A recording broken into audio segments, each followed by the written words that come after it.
For this week's podcast, we have the pleasure of being joined by Darin Damron. Darin, as you might recall, has been on the podcast several times at this point, always talking about habits, always talking about ways that we can get better.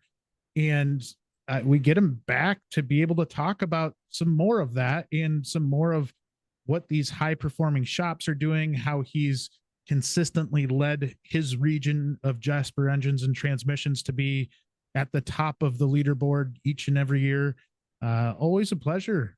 Welcome, Darin. Awesome, Jay. I'm glad to be here. Actually, it wasn't a couple of weeks ago. I was thinking to myself, man, it's been a while since I've been on Jay's podcast, Beyond the Wrench. I may need to hit him up, but I was very thankful that you called me and gave me an opportunity to be back on the show with you. Well, we always have a blast talking. I think most of our conversations just in general could probably be recorded and there'd be something good to pull out of it. I learn something every time we talk, and I always enjoy our conversations because it is consistently about how we're trying to make our businesses better, how we're trying to get better as people. And you always come to me with something that I can walk away and apply. Some things I apply better than others. I'm still not great on the exercise piece, which you're phenomenal at, but I think just key things that we've talked about in past podcasts have really had a pretty big impact on me. And I know anybody that's listened to those has taken away some really key things as well. I feel the same way, Jay. And I'm privileged to call on so many great customers in our industry and really get into the trenches with them and help them solve some problems. But at the stage that I'm at in my career, I don't have to know all the answers, right? I just know a lot of people that have the answers to their problems. So I'm really blessed to be able to connect those folks with our great customers and being able to help them solve their problems. And at the end of the day, it helps us all. I think just in general, that would be a great way to describe you, right? You are the ultimate connector of people. You're always looking at ways to maybe put people in touch with somebody else that could help them. And you have this way of thinking that I think is very unique. You're always thinking about other people. You're always thinking about ways that you can enrich their lives. And I know your Jasper customers see it each and every day. The shops see it each and every day. We talked before we hit record on your desire to bring value to a shop over and above anything they're buying product wise from you, right? You put together these vendor partnerships. You do all of these things for the collective good of your shops, the industry, and business in general. I know you're very involved with is it Jacksonville Chamber of Commerce that you're That's very correct. involved with? Yes, And which, I was the go ahead. president for two years on the T&L Council, which is Transportation Logistics Council, which I got to connect to some of the largest companies in the world, honestly, because Jacksonville is the logistics hub of the country right now. So that was really a blessing to be. I'm just on the board this year, still playing a good role, but I tell you, it was nice to kind of take a step back and not have the pressure of all. I mean, those are monthly luncheons and meetings and all that. So now I can go and enjoy those and just network and rub elbows with the folks. On a side note, Mm-hmm. this is my personal opinion. I think Jacksonville might be one of the more underrated cities in the US. Like every time I go to Jacksonville, I love going to Jacksonville. There's always good restaurants. It's got a cool vibe. And I remember I was down there. I don't know if it was you or somebody else. I think one of your shops or something that I was talking to, and I was telling them that. And they're like, "Shh, don't tell anybody. We don't we don't want all the tourists. They can go to the other fine cities in Florida. We like to having this little secret here." I tell you, it's a great little big town. I mean, really, it is. It's got a great economy, but I was at a fundraiser event last night downtown at Manifest Distillery. We were raising money for the LLS to fight against cancer, and this community really just rallies around each other to support each other, like I've never really seen before. And it's really easy to know everybody in the city, even though it is a big city and it's continuing to grow. Landmass wise, it's the largest city in the country, and it continues to grow population wise. now that they've widened the ports and added some depth to the ports, and we've got the larger container ships coming into the cargo ships coming into the area.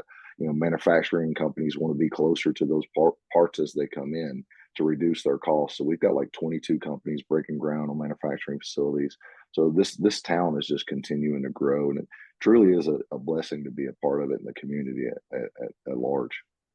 Yeah. And one other thing I would say that you've done that's more specific even to our industry, and I guess you're on the transportation side of the chamber, but you're very, very involved with JTech. And I'd be remiss to not mention we lost our dear friend Danny Wampler in a battle with cancer, right? And she was so impactful, such a ray of sunshine to all of us, and I'll never forget the first time that I went to JTech and how much she just rolled out the red carpet for me. And we missed the heck out of her. I mean, she was such a positive influence in this industry and in this world.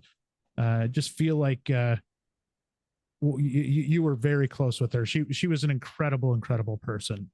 I'm looking around right now. I've got seashells. I've got a seashell right here next to me on my bookshelf that she made me, and she always got seashells and painted them and things like that. Every Christmas, I don't even know how many handmade Christmas ornaments I have. So no matter what, every Christmas I'm going to be putting those up. I did get the chamber to implement a Danny Wampler scholarship fund. So every year we're giving away a scholarship in her name. That's not going to go away. That is, Wow. it's written in the program now. So that's something, as we raise funds for that, we're going to be, working with the different students in the different trade colleges in the area to support them, and whatever their needs are.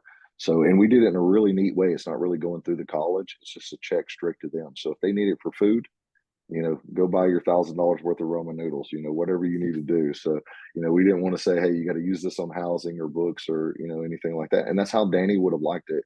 Her heart was for those students. And, if she found a student sleeping in their car because, they were homeless, but still trying to put them through school, I'll tell you, she did whatever she could to help them out, just like she did for us as her, employer partners and networking partners.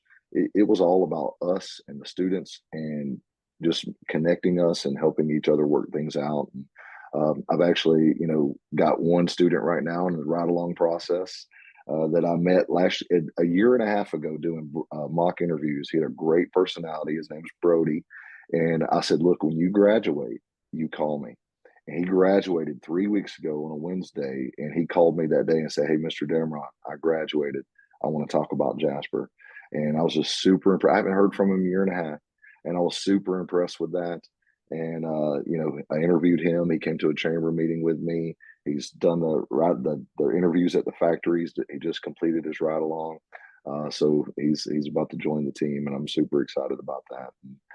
So Oh just man. that relationship with JTech just keeps it goes both ways. We just keep helping each other out. Yeah. And I will say, uh, you host meetings there occasionally. I think a lot of Mm-hmm. people do now, and they've done a really nice job at being able to welcome and open the doors to their school, to Mm-hmm. industry as a whole. The one thing you had a meeting there last fall that I came down and attended, Mm-hmm. and it caught me off guard when I saw her picture in the auditorium. When I saw Danny's picture, I was coming in and I was going to present to a group of Jasper reps, and I looked up and I'm like, oh my gosh, I don't know if I can see that before I'm getting up here to talk like that. that really threw me off. I think I can handle it today, but when I'm there and I talk about Danny, it does make you emotional. They dedicated that auditorium to her. And, President Greg Jones, I think he said it best. He said, we built this auditorium, but Danny filled it. Mm. And, it was her ability just to connect and create relationships that put all those tails in those seats. And, so I just pray that I can continue to do her justice and represent her well, because as long as I'm in this industry and I'm, here in this area, I'm going to stay a supporter of JTech and do all that I can for them. Oh yeah, it's I think a lot of good coming out of something sad, and Mm-hmm. it was like you said, what she would have wanted, and I think she would be so thrilled to see everything that you're doing down there. So forever live Danny. Like that's she'll always be alive in our eyes, right? So want to build a pipeline of young technician talent in your shop? Check out School Assist. Powered by WrenchWay and ASE, School Assist makes it easy for shops and dealerships who are looking for young technician talent to build relationships with instructors and their students. Schools post specific requests for things like equipment, tools, advisory committee members, shop visits, and more. Shops can view these requests and directly connect with program instructors all in one place. Over 2,800 schools and 2,000 shops are already using School Assist to build valuable connections. See if it's right for your shop. Learn more at wrenchway.com/school-assist. Link is in the show notes. One of the really cool parts, and I think about you and a lot of people that are in positions like you, where you're able to go out, see a lot of shops, see the way they operate, kind of see the good, the bad, the ugly. I think we all know that there are certainly different tiers of shops, and some of those maybe in the lower tier are looking to kind of get on the right side, right? They're trying to grow, they're trying to get better. Some might be young in their business, some might, have had years of struggle. And what I wanted to do today was take a bit of time to talk about some of those high performing shops, what you see out of high performing shops, and maybe if there's some lessons we can learn out of what those high performing shops do. And then towards the end, we're going to have some special offers, if you will, from Darin in terms of classes that are coming up and some cool things that are happening to help kind of level up a lot of these shops that are out there. And really a shop of any skill level, I think benefits from these types of conversations and the types of classes that Darin's working on putting together. So let's start with that. Let's start talking about high performing shops in maybe, I don't know if you've got an idea of in your head or a vision of in your head of like, okay, there's probably 2 or 3 that stick out over the course of your career that just are a different level, right? They're a different tier. Do you feel like that is because of the ownership who's actually running the show and they were smart enough to put together a good team, or maybe they're just driven at a level like you are where you're just constantly striving to get better? Is it because they maybe took over a family business that already had the bones and really already had the structure, which honestly even kind of leads back to the first point I made, because it probably was put together by somebody that had all of those qualities, right? But I'm curious, and this is going to be an extremely vague question, but when we look at those top performing shops, are there any characteristics that you see out of them that stand out amongst the crowd against maybe any other shop that's out there? Yeah, absolutely. And I'll tell you what's neat about these high performing shops, and I just have a list that's scrolling through my head like a Rolodex, because I've been blessed to partner with so many of them. And I mean, I just had a cruise in February, and I took our top 12 customers in the Southeast on the cruise, right? And what a cool experience to do and to have roundtables with them, and then just to hear them talking with each other. But I tell you, the one thing that is common about all of them, and we are starting to see the transitions where there's some legacies, changing hands to where the son or the daughter is taking over the business. We are starting to see that a lot over the last 5 years. But really, when you look at the foundation of when that shop was started, that shop owner started not really knowing a lot when they started, and they got the bumps and the bruises, and brought in vehicles that they probably shouldn't have brought in, and tried to repair things that they probably shouldn't, cut their prices when they shouldn't. But every one of them, through all those trials and that pain, they have the same story where they latched onto a mentor or a coach. And that mentor, that coach, started giving them advice, and they were humble enough to accept that advice and start growing from there. So the one trait that they all have in common is that they were open to be coached, and then now they're at the points in their careers where they're starting to give back and to share those things. And We'll be talking about a book a little bit later on, but it's scary to write a book and put it out there, right? And especially for somebody that may be introverted or is not big into the limelight and all that, but to want to share that knowledge and to help as many shops as they can. I mean, kudos to people that are willing to do that, and I'm blessed to know so many that have made those changes in their careers, and they see how it's impacting their business, their communities, their employees, and now they're wanting to share it with others. I couldn't agree more. And I think when you're talking through that, that resilience piece to me is so important, because it doesn't matter how good you are. It doesn't matter, even like you can put in a ton of work, and if it's not the right work, you're maybe not moving the needle the way that you think you'd like to move the needle. And having that coach might help point you in the right direction. Mm-hmm. But largely it is that willingness to not give up, and that willingness. I know from my own family shop perspective, right? My dad started our family shop with, basically like a $2,000 loan from my grandmother. And it was really, really hard. And I don't think everybody's built to work 16 hours a day to get things off the ground. And not, a lot of times in business are sacrificing salary, where if you had stayed working for somebody else, at least initially, you could have just kept making more money than you did as you opened your own shop. And so the metal needed to be able to gut out some of this stuff that is just at times heart wrenching. And maybe you have that comeback where somebody didn't put an oil plug in and blew an engine or something like that, where something really, really catastrophic or numbing to you happens, and having the resiliency to battle back through that when maybe you don't even have the money to put up for that engine that you've got to replace, but somehow you figure out a way to piece it together to get through. There could be stories, more stories written about that, right? You're talking about the book like that. That is they're kind of everyday miracles happening at shops all over the place. And it's because of that resiliency piece that I think is so important.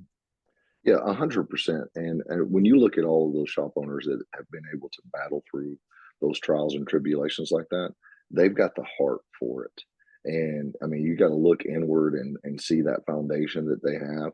And no matter what, they're willing to do the right thing, and they're willing to take care of their customers, and they're willing to take care of their employees. And I know so many that didn't pay themselves for years, to just be able to make payroll and to make sure that the business was growing and was healthy and doing all those things. And, I think about, we've got a great customer out in, Spanish Fort, Alabama.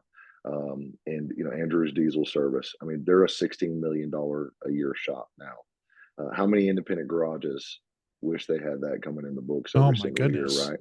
But him and his wife, Amanda, Andrew and Amanda, started their business, and she was in the trenches helping him. It was a wonderful story. I remember the first time I took them out to dinner, and I just heard their story. And still to this day, even though they're profitable and they're healthy and they've got 30 technicians and everything's going strong, still to this day, they're doing all they can for their community, all they can for their employees. The culture that they have is unbelievable. And yeah, they play, they like to go on vacations. She loves Disney. And, they were just on the cruise with me. They play and they have a good time.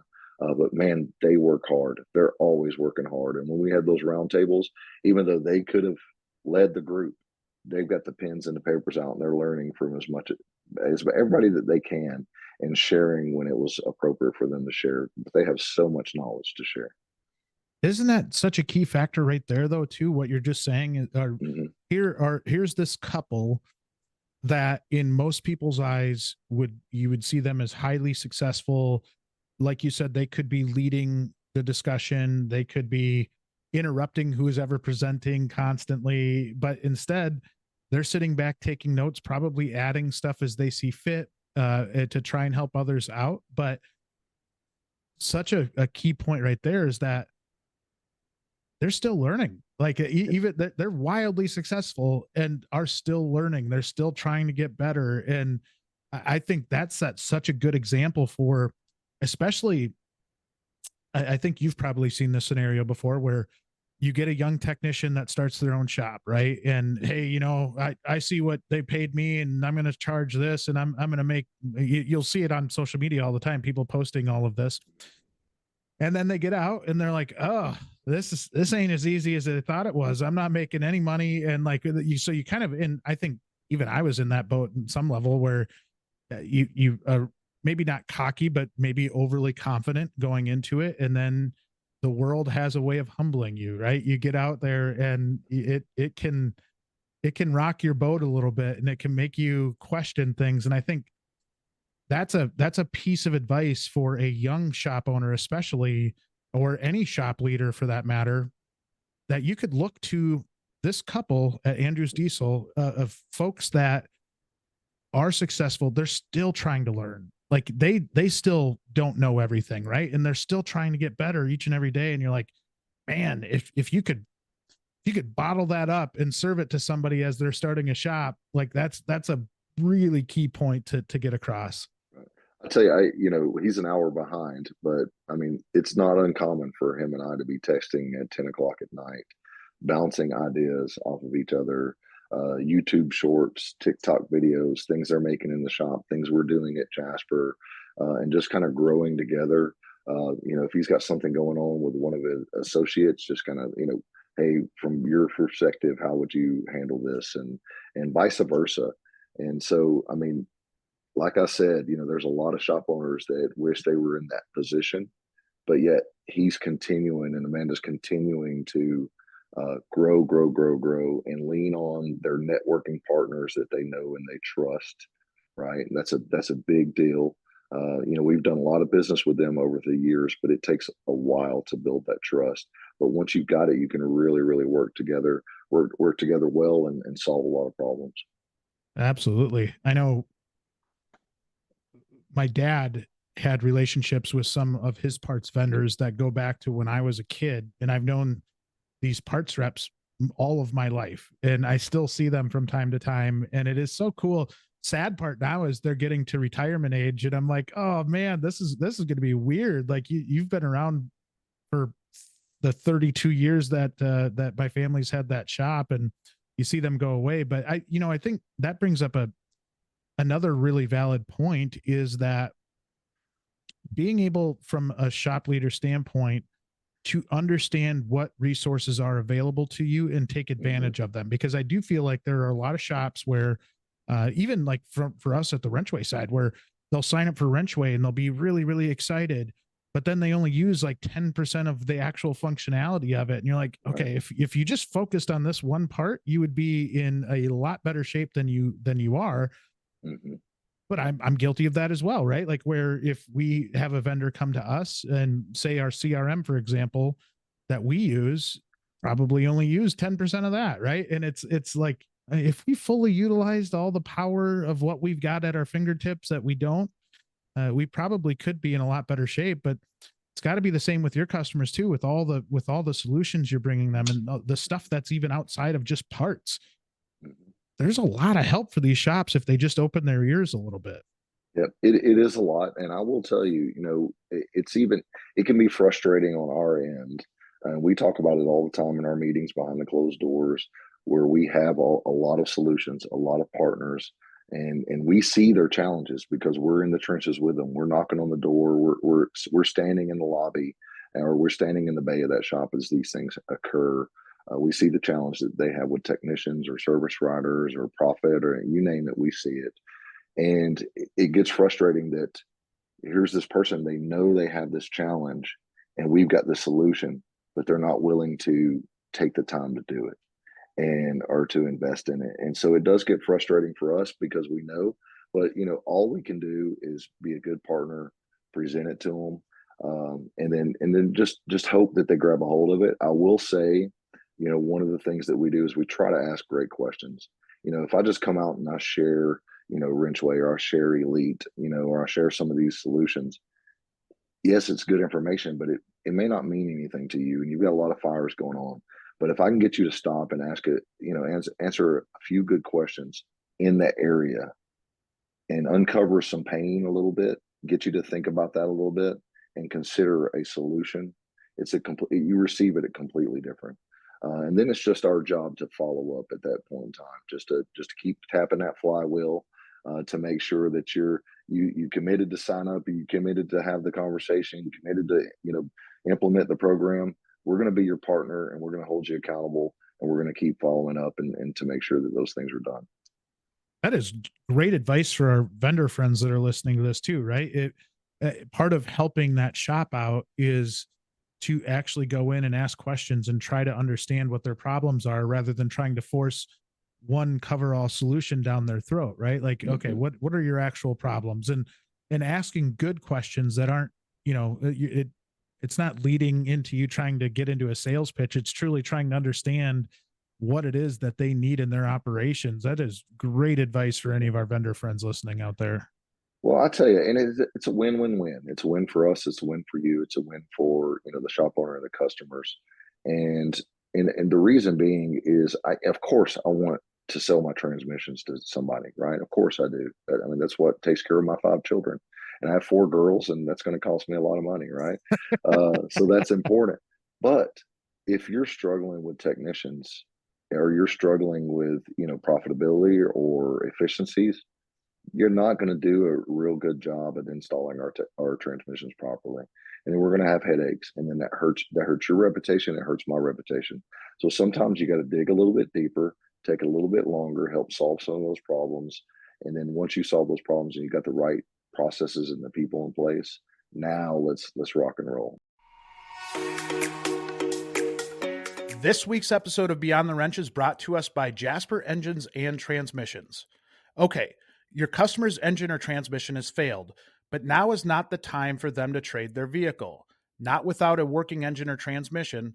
Besides, would they have kept their vehicle another 3 to 5 years if their engine or transmission had not let them down?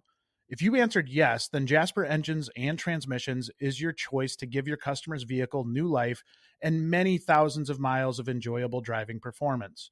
When considering the high cost of a new or newer used vehicle, there's a pretty good case to be made for replacing a drivetrain component that has failed or is delivering poor performance. Rather than trading their car, truck, van, or SUV, install a quality remanufactured Jasper product for less than your customer would have to invest in a new vehicle or a newer used vehicle. Check out their website at jasperengines.com to learn more about the money-saving value of Jasper. I think that kind of leads into some really good advice in general out of shops that I've seen as high performers. And that is, especially for those of us that grew up as technicians, the ability to move from the technical side to the leadership side or the management side. Because a lot of times what you'll see in that initial transition, and this could be a service manager, this could be a shop owner, this could be anybody that's making that transition from working on cars to being in the front office, it is hard to shed just that technical background. And you're so used to working on that one car and getting it fixed and getting it out the door to now I'm managing people, I'm managing schedules, I'm managing the budget and making sure we have money in the bank. We're doing so many different things that are outside of what made us great technicians. So I feel like that almost even goes back to that growth mindset one, but in asking good questions of being able to understand if you're moving from that technician position into a leadership position, that it is a different skill set altogether and that you're probably going to need to learn some things. Absolutely. And a lot of times as a technician, maybe they get older, they injure their back or something like that. So there's a need for them to move from the physical side of things to the shop management or the leadership side of things, outside of just maybe they had that skill set and the shop owner saw that in them. But it is a massive difference between dealing with a wiring harness, right, and then people, massive customers, and then also your employees. And you definitely have to make sure that you're working on your soft skills. You're working on your EQ, your awareness, all those things. You have to be reading the books, listening to the podcast, just consuming all that information that you can, because you're going to be hit with a lot of different excuses, attitudes, situations. and you need to respond correctly. And if you don't have some of that training, our innate responses are not always the best responses, right? So it's good to have a little bit of training, a little bit of knowledge going into those situations so that you can, maneuver those things and help them to have the best outcome possible. Absolutely.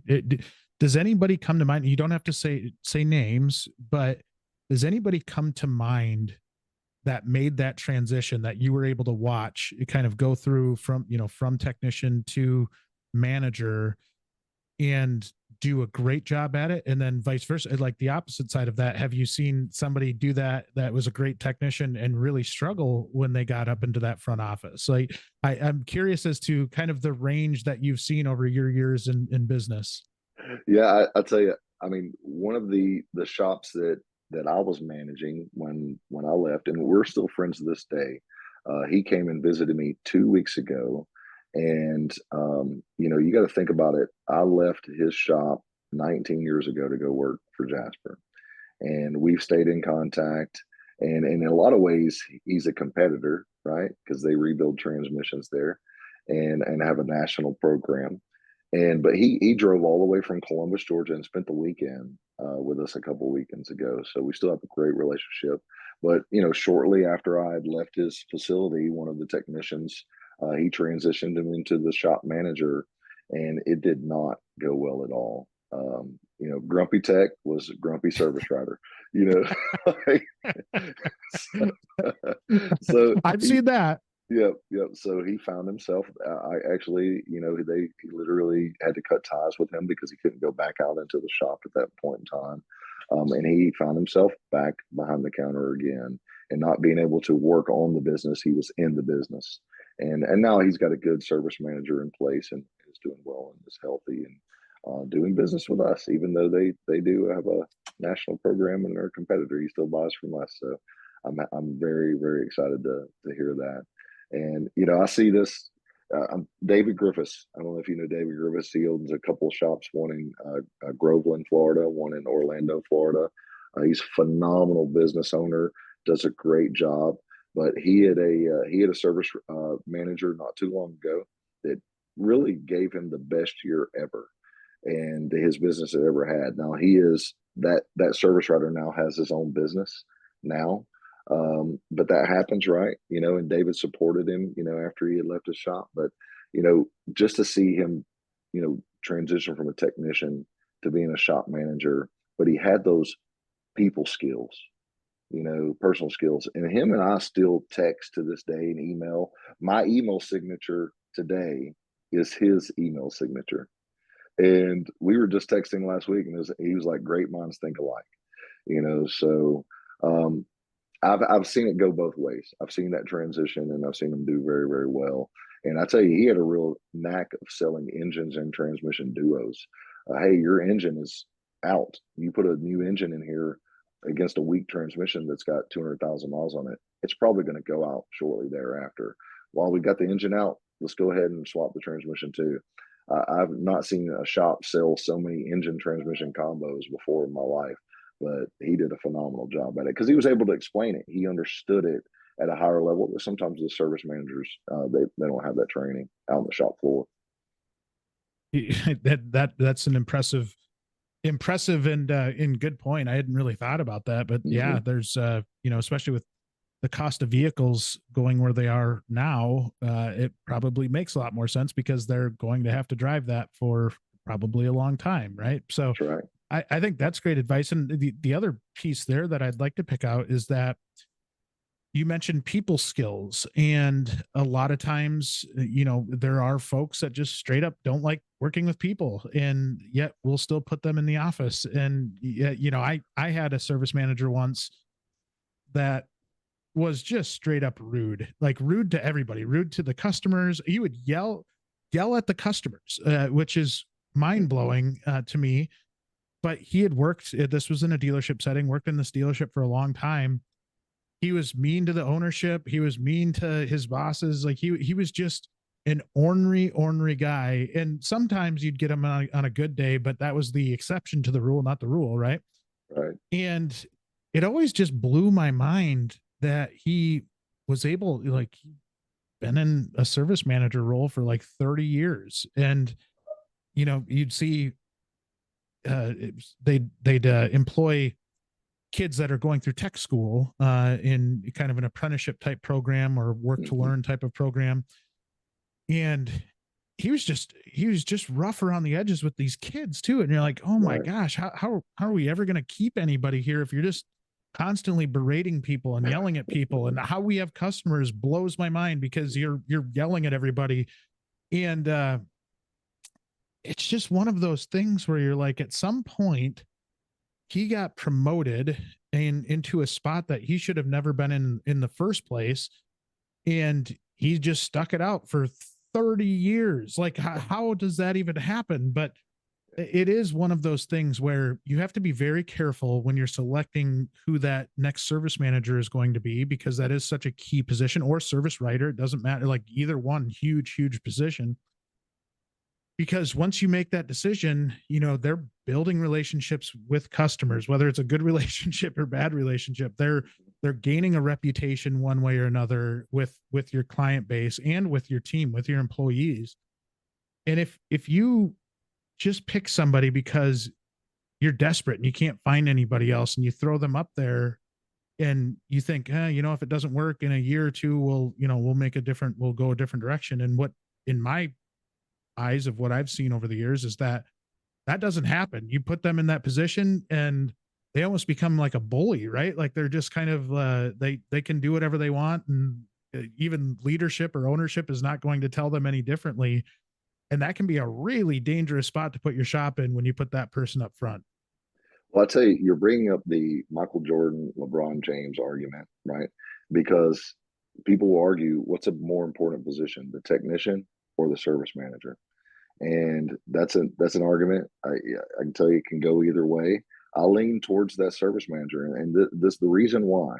If you've got the wrong service manager up there, and they're, you know, making it life hard on the service, you know, on the technicians, not communicating properly. There's unity issues within the business itself, and they're running off new customers and good customers and things like that. How are you going to keep a good technician anyway? You're not going to. You know, so I think that service manager position is probably the most vital position that you can have in your business.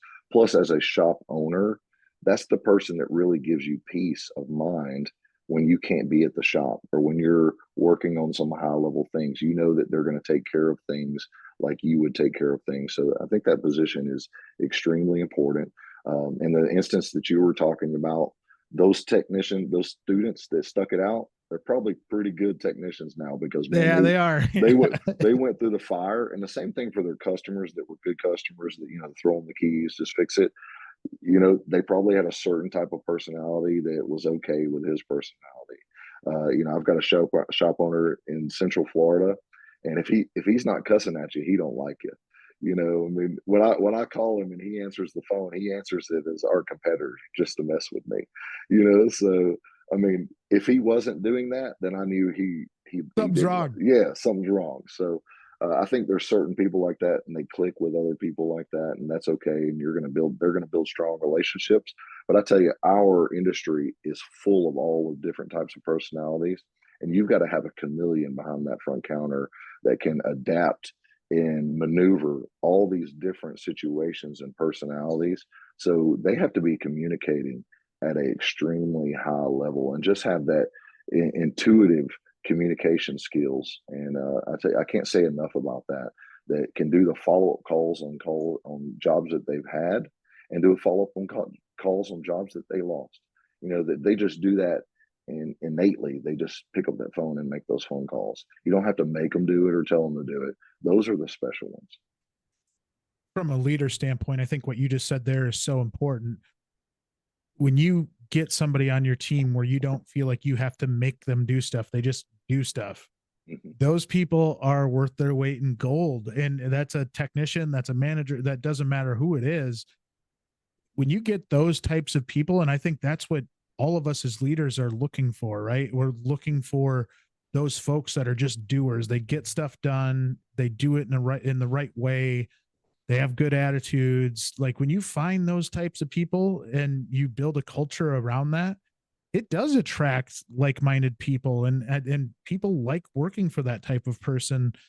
And it feels like when you get somebody like that, there's a lot less chaos. There's a lot less things that go wrong, a lot less loose ends. It just, things go better when you have the right people. And I think so many of our conversations come down to people, right? And I think that if I had one good piece of advice from my end, and you're in that shop leadership side, and maybe you're making that transition from technician to the front office, keep that part in mind. It is all about people. Your success is going to be dictated by how good the people around you are. And if you can't find good people, you're going to really kind of continue to chase your tail. If you can find good people and get them into your system and get them to be a part of your culture, life is just easier, man. Absolutely. I mean, you may fix cars, that may be what you do, but you're in the people business. That's your business. So I mean, I think just keeping that in mind. I've got one of those guys on my team that he's at the season in his career where we got him late in his career. He's already been through the corporate path with Firestone and made a very high regional level with them. Owned his own business, owned a Snap-on truck for several years on several of them. But is just looking to finish his career with a good company. So he's at that last season of his career. So there's probably not going to be an opportunity of that higher level leadership with us. But I include him in all of my leadership meetings. I'm taking my leaders to Atlanta on a Monday. We're going to be going to Top Golf. From all my leaders from the Southeast, we're going to Top Golf to celebrate because we had such a huge first quarter. But I was on the phone with him last week and he goes, "How'd your first quarter look?" I said, "I mean, we had a great first quarter. We were number one." He said, "How'd you celebrate?" I said, "Well, I called everybody, shot everybody emails." He said, "You didn't take them out to eat or anything like that?" And I said, "No, I didn't." But I said, "I hear you and I'm up I for the am now. challenge." Yeah. So Yeah. within 2 hours, I had reservations at Top Golf, had everybody change their plans. And we're going to do some leadership training on Tuesday at their local branch there in Peachtree City. And he's included in those things because of the mind that he has. So I will say, and I'll also say this: if you've got that person on your team like that, maybe they're not in a high level leadership role, but they have that skill set and they bring that talent, bring them to the table. Bring them to the table because that's going to keep them energized. Because a lot of times they know their purpose, they have a passion, they know their purpose, and they're willing to share that information with you. So bring those folks to the table. That is great advice. I think it's fun when you see a high performer perform at that high level. And I'll give you a specific scenario where I think comes in really key with a service manager specifically. I would throw service writers, service advisors in the same category, but the ones that have the ability to take maybe a rough phone call, and maybe they have a bad customer experience, and they take that phone call and either turn it into a positive, or maybe it's just, "Hey, we'll get you taken care of. We'll move on to the next step." But then to be able to then move on to the next conversation without having it paralyze them, and kind of just keep their feet going, keep moving, it's so impressive to see. I think I suck at that sometimes. And so when I see somebody that can just easily take a difficult conversation and table it once it's finished and then move on to the next thing without having it impact their attitude as they're talking to the rest of their team, that's a thing of beauty. There's some magic there that not everybody possesses. And if you're one of those people that's out there that has that ability to flip that switch, kudos to you, because that is a really, really hard thing to do. It really is, and I'll tell you, it's all about process. We have mirrors on our warranty technician's desk. So they're looking right at it, and on that mirror it says "smile," because you just have a different tone, and they're answering warranty calls. Those don't always go so well, right? And so we have to remind them, smile, and I've actually taught my team before they go into a call, there's a process that they go through. And it's a little bit of a lengthy process, but it zeroes them in. It wipes away the conversation they just had or the call they just had, whether it went good or bad, and zeroes them in and focuses them in on the customer that they're about to see or talk to, because they're the most important thing at that moment. And we have to remind ourselves as leaders, whether you're a shop owner or you're a leader on the vendor side, that whatever happened before, whether it's going on in your personal life or with a customer that you just got off the phone with, that's not your employee's fault. That's not your next customer's fault. So you have got to shelf that. And we all want everything to go smooth, but there's no promises with Never that. does. Yeah. Yeah. So you've got to shelf that, and you've got to make that next person that you're talking to feel like they're the most important person. So set that other stuff aside and focus on them. Yeah. Easier said than done, but That's your correct. advice is absolutely spot on. And I think it does.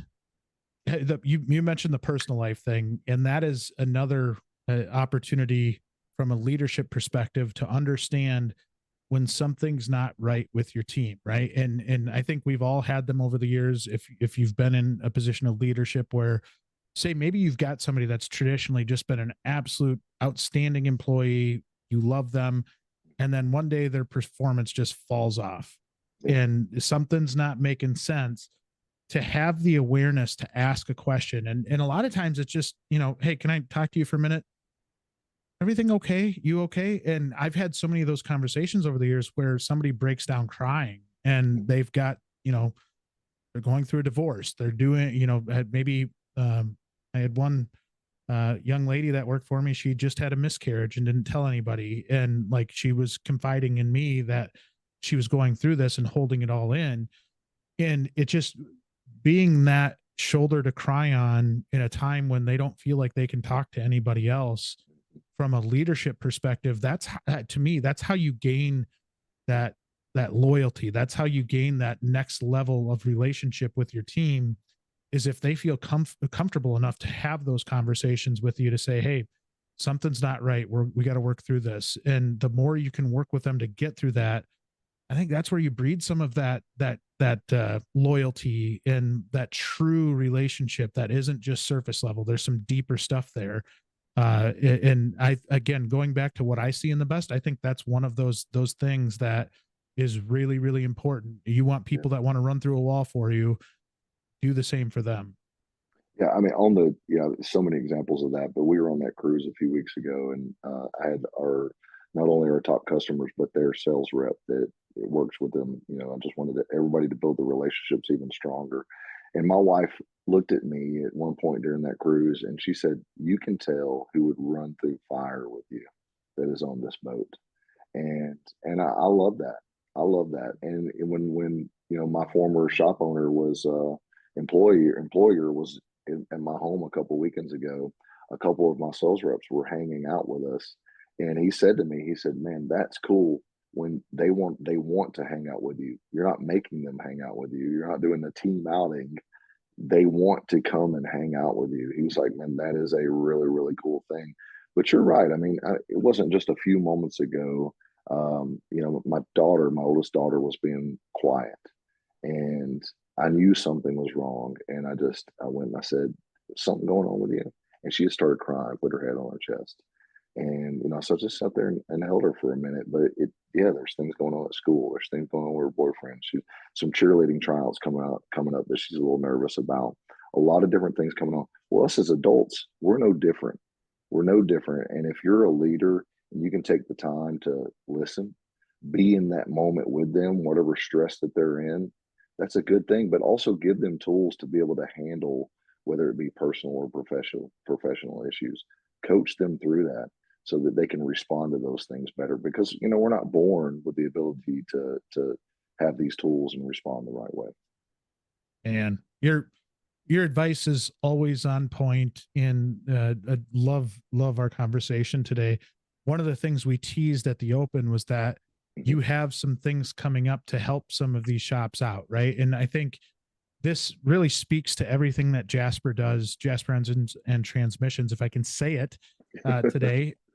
A lot of the things that you do, and especially in your territory, I mean, you just kill it. But you're always looking for ways to bring something other than just product to your customers. And you've done some things here or set some things up that are coming up in the coming weeks that I think would be great to talk about as we end the show, because these again are opportunities for shops to get better. Can you tell us a little bit about what you got coming up? Yeah, I'm super excited about these. I mean, Joe McDonald, our VP of sales, he has IGO advisory boards, and he has fleet, contracting shops advisory boards. So, shops that specifically focus on fleets and the ones that do everything. And every one of them are asking for training, right? So training has always been a passion of mine. I'm connected to a lot of great people in our industry, so I'm always trying to do that. But that, when he shared that information with me, that ignites me even more and justifies, what I'm doing here in the Southeast. So I started having, conversations with our partners shortly after that to just get some things going. One thing that we've got going on is Elite, our partners with Elite. If you have not heard of that coaching company, you really need to check them out. They're amazing. They have all different kinds of programs, in person, online, everything from your service riders to your technicians to your shop owners. They've got it all. They've been doing this for a very long time. We've been partnered with them for decades. But I went to Elite and shared with them that, from some roundtables, the crews, the advisory boards, that the shop owners really needed a class for them, specifically for them, that were, what is their role as a shop owner? How do they hire, retain, and lead their employees well? How P&Ls, do they understand their numbers, right? And then also, how do they decide what their labor rates are going to be? We have a lot of price increases coming our way from the tariffs and parts cost, and parts suppliers going out of business or not coming here. So there's a lot of things happening in our industry. You need to have a process down that helps you, you know, navigate quickly and make decisions and pivot quickly to keep the profit in the right place in your business. And it needs to be specific to you, not just because every other shop in the area is this dollar amount. So they're going to be addressing all those things. It's a 4-week program, 1 hour a week. It starts May the 8th. It's a Thursday for 1 hour during the lunch hour. Then you'll have the next one on the 16th, the 22nd, and the 28th. Jasper will help pay. If you've got co-op with us, we're going to pay half the cost. It's only $197, and everybody in the shop for one location can attend. So if you've got multiple locations, yes, you'll have to sign up at each shop individually. But if you want your shop owner, your wife, your husband, your shop manager, service riders, you want them to attend this meeting, or a technician you're looking to become a foreman, they need to understand things at a higher level. They can all attend these lunch meetings. So we're super excited about that. We're going to be launching that out. That begins in May. And then I sat on the board for an organization called SASA. So it's the Southern Automotive Service Association. We're a branch of the ASA. So we're very, involved in our industry, of course. And we've got some training coming up at the Automax of Carolinas. It's in Summerville, South Carolina. It's going to be May the 17th from 9 a.m. to 5 p.m. I'll make sure you have all the information so you can link it up. But we're going to have a Mike Reynolds. If you guys know Mike Reynolds, he's going to be teaching he's phenomenal. You connected me with him, so I jumped on him right away. He's going to be teaching a practical oscilloscope diagnostic class. And then we've got Rick White is going to be teaching, and this got a great name, Pit Stop Power Boost, and it's how to transform shop conflict into productivity. Now, there's no shop out there with shop conflict, right? Like, no, that doesn't happen at all. Technicians love the service riders, and vice versa. They love each other. There's no conflict at all, right? So, that's a much needed class. Also, we've been working with an organization called AVI. They're based out of Southwest Florida. They've got their own studio. They do online training. They do in-person training nationwide. We've partnered up with them to help solve some of our issues with some of our larger national accounts and diagnosing and programming these, transmissions and engines at a really high level. We had a class last week, and I saw some pretty high level technicians with their eyebrows like up. They were on the edge of their seats. So they do a phenomenal job.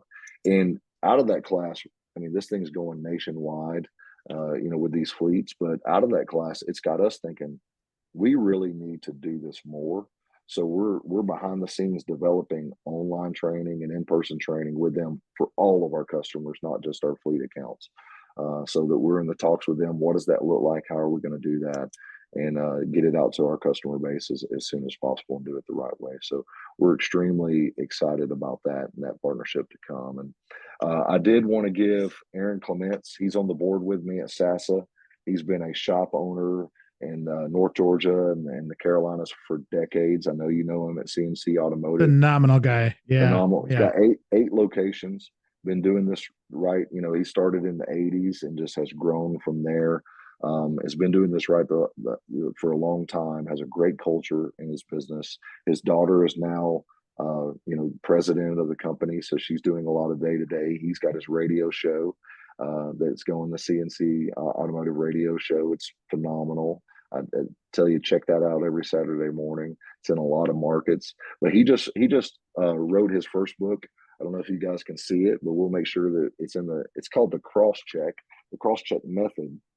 And he developed a method from, he was an airline mechanic, was in the military for a really long time, worked on a lot of planes, but he took that testing that they did to make sure that there were no issues in the air on a plane. You definitely don't want a catastrophic issue on a plane, right? When you're flying it, you don't want that to happen. So he took that information and brought it to the automotive industry, and he has eliminated catastrophic failures from his business. And we've all been on the airplane and we've heard the pilot come on and say, flight attendants cross-check. And we probably wondered what is going on. So this is a great book. It's a great method. And he actually taught it at a class that we had in Jacksonville a few weekends ago with one of our SASA trainings. And it was phenomenal. And the book just launched out 2 weeks ago. So I'm going to tell you, grab a copy of this if you want to eliminate those catastrophic failures. I'm not saying you wouldn't have a comeback or a warranty or anything like that, but you're not going to have tires falling off. You're not going to have, the oil plug being left off or the oil filter housing being broke and things like that. This method will eliminate that from happening in your business. And that, just think about the money and time you're going to save alone and the happy customers you're going to have when they're not broke down on the side of the road or worse. I am going to put my order in today, and I think we're going to try and get Aaron on the podcast to talk through his book in a little bit more detail. So appreciate that. Appreciate you coming on today. It is, as we talk Good Friday, you're actually off of work and took the time out of your day to come on and join me on a podcast. I felt terrible when you told me that, by the way, when you're like, I'm off work. I'm like, oh my goodness, we could have done this a different time. But being the person that you are, just always trying to help others out, you came on the podcast. It was another just incredible conversation. And I truly, truly appreciate you. It's my pleasure, Jay. And I don't do what I do for me, man. It's bigger than me. And that's what keeps you going. If you do it for you, you're going to take days off. You're going to miss the workout. You're going to be lazy. You're going to lay in bed. You're going to have the pity party. But I do it for me. I do it for my networking and my friends like yourself. I do it for my associates. I do it for my customers, my family. All my company. All of those things. That keeps you doing what you're supposed to be doing. And when you realize that this life isn't about you, it's about others. And if everybody could grab a hold of that, what a greater place this would be, right? Maybe that's kind of walk-off advice right there. That's really, really, really good advice. So appreciate you. Thank you so much. Take care. Thank you too. That wraps up another episode of Beyond the Wrench. If you liked this episode, please show your support by rating and following the podcast. You can also watch the video interviews on WrenchWay's YouTube channel. Speaking of WrenchWay, did you know Beyond the Wrench is managed and produced by the WrenchWay team? WrenchWay is an online community dedicated to promoting and improving automotive and diesel careers. We help technicians find the best shops to work at, and we also help auto, diesel, and CTE instructors get more support from local industry. You can learn more by visiting wrenchway.com.